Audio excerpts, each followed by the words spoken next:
Assalamualaikum warahmatullahi wabarakatuh. Perkenalkan, nama saya Aulia Septiani Waluyo. Saya Kemal Sakia. Saya Silandina. Di sini kami akan menjelaskan mengenai materi manajemen keuangan pertemuan 13 mengenai materi kebijakan dividen. Uraian materi dari kebijakan dividen. Suatu dividen yang telah dibagikan akan berpengaruh terhadap skala besar atau kecilnya laba ditahan. Sumber dana yang terdapat di perusahaan yaitu laba ditahan. Harga pasar saham perusahaan atau nilai perusahaan apakah dapat terpengaruhi oleh kebijakan dividen? Ini merupakan permasalahan dalam kebijakan dividen. Jika harga pasar saham perusahaan atau nilai perusahaan apakah yang dapat terpengaruhi oleh kebijakan dividen. Yang pertama ada dividend range theory. Teori ini dikemukakan oleh Martin Miller Franco Modigliani bahwa kebijakan dividen tidak mempengaruhi harga saham perusahaan atau nilai perusahaan. Nilai perusahaan hanya ditentukan oleh kemampuan perusahaan untuk menghasilkan pendapatan dan resiko bisnis. Modigliani dan Miller mengemukakan nilai per lembar saham yang diskonto setelah keputusan pembayaran dan dividen sama dengan nilai pasar sebelumnya pembayaran dividen. Dengan kata lain, penurunan harga pasar saham karena pembelanjaan eksternal sama dengan kenaikan harga pasar saham karena pembayaran dividen. Selanjutnya yang kedua ada bird in the hand theory. Teori ini dikemukakan oleh Myron Gordon dan John Linton. Berdasarkan bird in the hand theory, kebijakan dividen berpengaruh positif terhadap harga pasar saham. Artinya, jika dividen dibagikan perusahaan semakin besar, maka harga pasar saham perusahaan tersebut akan semakin tinggi dan sebaliknya. Hal ini terjadi karena pembagian dividen dapat mengurangi ketidakpastian yang dihadapi investor.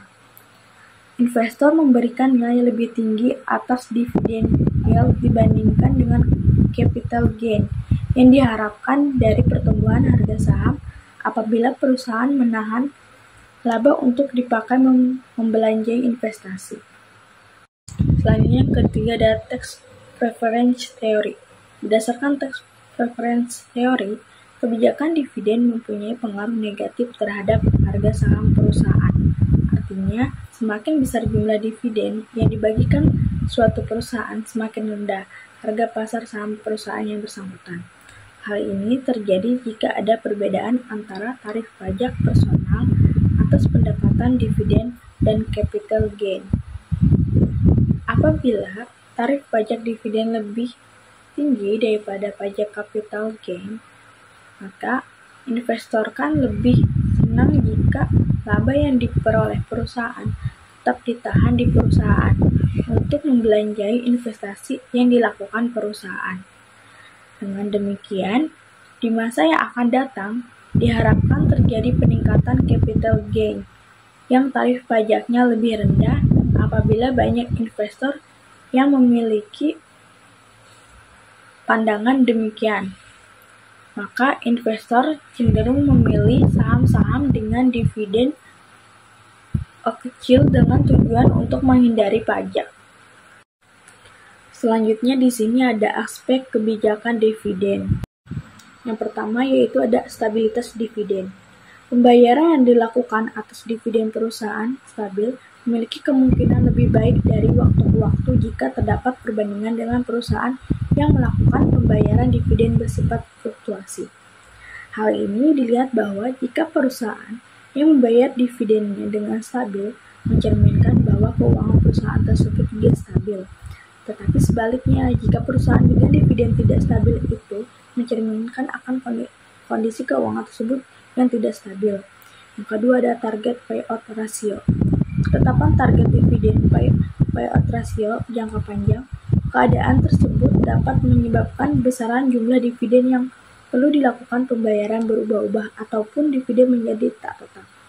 Entitas akan melakukan peningkatan dividen payout ratio saja apabila keuntungan entitas bertambah serta entitas berpikir bahwa entitas memiliki kemampuan dalam menjaga keuntungan itu pada jangka waktu yang lama.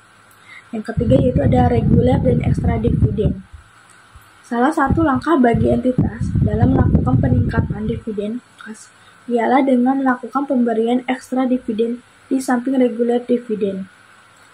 Kondisi tersebut umumnya dilaksanakan apabila keuntungan entitas bertambah tinggi, namun bersifat tidak tetap. Jika mengalami penambahan, entitas dividen yang diberikan pun berupa reguler dividen saja. Selanjutnya yang kedua yaitu ada dividen saham atau stok dividen. Dividen saham merupakan pembayaran dividen berbentuk saham untuk para investor dilihat berdasarkan perspektif intensitas dividen saham yang tak melebihi rekapitulasi perusahaan. Berarti ketika dividen saham dibagikan, hal tersebut tak dapat mengubah besaran modal entitas melainkan struktur modalnya yang berubah. Penyebab dari entitas dalam melakukan pembagian dividen saham antara lain adalah yang pertama, entitas mengalami krisis likuiditas hingga entitas tak dapat melakukan pembayaran dividen secara tunai. Apabila mengalami hal tersebut, ketika membagikan dividen, saham pun dapat berisi informasi yang kurang mengenakan perihal keadaan keuangan entitas pada jangka pendek. Nah, yang kedua ini ada entitas melakukan kegiatan penanaman modal yang baru, dan kas yang terdapat pada entitas digunakan dalam membeli kegiatan penanaman modal itu. Apabila mengalami hal tersebut, ketika membagikan dividen, saham pun dapat berisi informasi yang baik dikarenakan dengan menanamkan modal yang baru. Nah, yang ketiga ada pemecahan saham atau stock splits. Pemecahan saham adalah aktivitas entitas dalam melakukan penambahan jumlah saham yang beredar yang dilakukan dengan langkah melakukan pemecahan satu saham, kedua saham, ataupun melebihi itu dan disertai dengan nilai nominal yang menurun dalam keadaan yang seimbang. Aktivitas ini umumnya dilaksanakan oleh entitas jika harga pasar saham entitas terlalu tinggi. Harga pasar saham entitas yang terlalu tinggi dapat menyebabkan likuiditas saham mengalami pengurangan. Nah, hal tersebut dikarenakan menipisnya jumlah para penanaman modal yang sanggup untuk melakukan pembelian saham entitas. Selain hal tersebut, harga pasar saham yang terlalu tinggi akan menyebabkan pertukaran atas pengelolaan entitas pada penanaman modal yang memiliki modal besar pun terjadi. Kemudian yang selanjutnya yang keempat yaitu ada pembelian saham kembali atau repurchase of stock. Nah, pembelian kembali saham ini ialah sebagian dari keputusan dividen. Keputusan tersebut dicapai jika entitas memiliki kas yang lebih sedangkan tak terdapat kesempatan dalam melakukan penanaman modal yang dapat memberikan keuntungan. Nah, berdasarkan hal tersebut, maka entitas bisa menggunakan anggaran yang ada agar dilakukan pembagian saham sebagai dividen serta guna melakukan pembelian kembali saham yang beredar.